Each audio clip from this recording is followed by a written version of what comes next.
Ayan, namili kami ng ano ni Bibi, mga gamit, Cerelac, Lactum, dalawang tubig niya. Dito kami ngayon sa Sibmore. Bili ng bata, batuta, kasama oh. Kasama yung bata oh.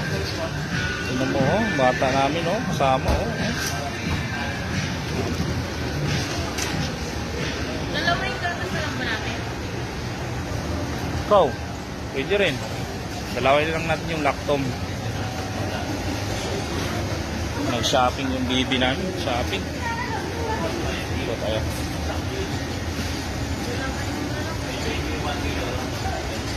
Ayan o.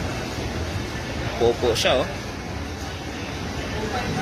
Ayan mga kaigala, tayo ay namili sa ating Bibi. Kay Bibi Francis Jane. Ng kanyang gatas, so mga kailangan niya sa ano, 6 months old na siya. So dadalawain na lang natin yung gatas ng baby ko. Ito ba yun? No? 2 kilogram na. 2 grams. 2 kilograms. So dalawain na lang natin yun.